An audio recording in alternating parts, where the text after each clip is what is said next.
दिनै जोङो मोनसे जोङो गार्जेनफोरजों कमिटिजों मोनसे जोंहा सावरायनांगौ हाबाफारि दङ बे जोंहा इयुन जोलैखौ दानांगौनि थाखाय जोङो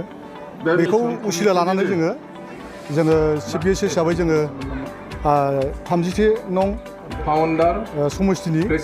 MLA खौबो जों आलासि हिसाबै लिंहरदों चिफ गेस्ट हिसाबै बेजों लोगोसे जोंनि इयुन जोलैखौ जोङो बोरैबा जोङो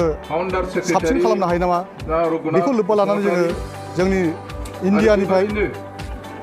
पद्मश्री बान्था मोननाय डक्टर मंगल सिं हाज'रिकाखौ जोङो लिंहरदों बिथाङा फैगासिनो दङ दा बेखौनो जोङो इयुन जोलैनि जायनोखि बिथांमोना दानि प्रेजेन्ट जाय बिथांमोना मोजां लेखा रोंनानै माखासे मुंदांखा जालांदों दा बेखौ उसिला लानानै जों जाहाथे जोंनि इयुन जोलैखौ जाहाथे जोङो बिथांमोननोबो बेफोरबायदि इनकारेज होनानै जाहाथे जों बिथांमोनखौ बोखांनो हायो नैबेखौ जोङो लोब्बा लानानै जों दिनै गार्जेन मिटिं लादों जाहाथे बे गार्जेन मिटिंनि गेजेरजों जोङो जाहाथे माखासे जोङो इयुन जोलैनो मोजां बोसोन होनानै गार्जेनफोरखौबो जोङो मोजां उत्स होनानै जाहाथे जोङो फरायसालिखौ जों मोजां साबना हामना खालामनो हायो बेजों लोगोसे जोङो दिनैसिम जोङो आङो आफादगिरि 2013 निफ्राय दिनैसिम आफादगिरि जानानै आङो दिनै बे MSc इंलिश स्कुला जोंहा फेलआनो गैया आरो जोङो 100% आव 100% लादों जोङो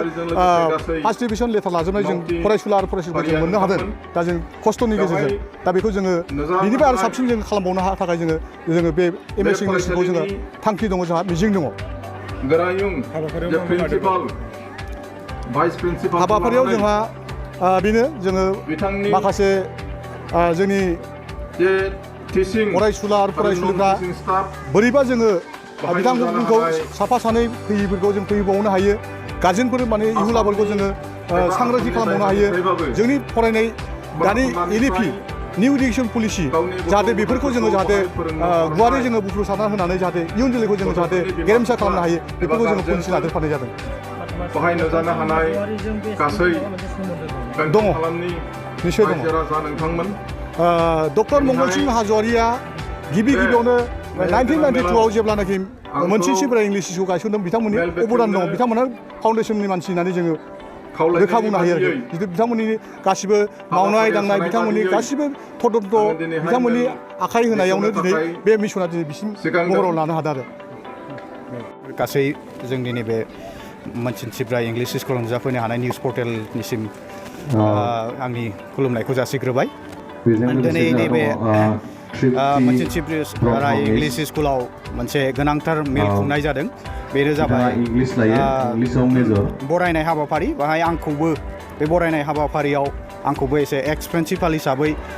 बाहाय खावलायहरनाय जादों दिनै खावलायनाय बायदि आं बे फरायसालियाव दिनै नुजाफैनानै आरो बे फरायसालियाव नुजाफैनाय आं जोबोद गोजोननाय मोन्दों मानो होनबा बे बरायनाय हाबाफारिखौ गाजा गोमजायै बे फरायसालिया खुंफुंदों बे खुंफुंनायनि थाखाय आं जोबोद गोजोननाय मोन्दों दिनैनि बे बरायनाय हाबाफारियाव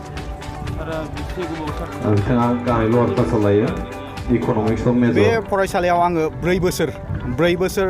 एसे प्रिन्सिपाल हिसाबै आङो खामानि मावदों आरो आं जेसेबां हायो बे आंनि प्रिन्सिपाल मावनाय समाव बे फरायसालिखौ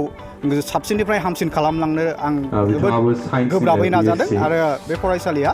आंनि साननायाव एसे आंनि समाव एसे मोजां जादों आरो मोजां जालांगासिनो दं आरो मोजां जालांबाय थागोन आं बेखौ आसा खालामदों गार्जेन आरो कमिटिनि सायाव कमिटिया जोबोद मोजां कमिटि होननानै आं सानो बे फरायसालिनि कमिटिफोरा गोबां सापर्ट होयो फरायसालिखौ मोजां खालामनो थाखाय फोरोंगिरिफोरखौ प्रिन्सिपालफोरखौ गोबां सापर्ट होयो बे फरायसालिनि कमिटिया बहुद मोजां आरो स्कुलखौ माबोरै डेभेलप खालामनांगौ बिसोरो कमिटिया नाजागासिनो दं आरो आं गार्जेनफोरखौबो आसा खालामो सानोदि बे फरायसालिया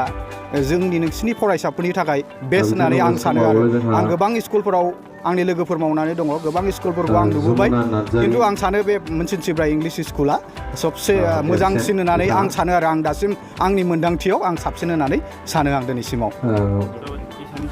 नोंथांमोननि थाखाय बेखेवबाय गियाथि गाउन बांसबारि रेन्ज मानास नेशनेल पार्कआव समायना दावराइ जंगल रिजर्ट बे रिजर्टआव नोंथांमोना jeep ride elephant ride tea tower river rafting village visits फ्रिबेलि इथनिक फुड माल्टी कुजिन बायदि बायदि सुबिदा थागोन बुकिं खालामनो आरो गोबां मिथिनो थाखाय फन खालामनो हागोन 6900 226214 9954 961 665 8638 360 282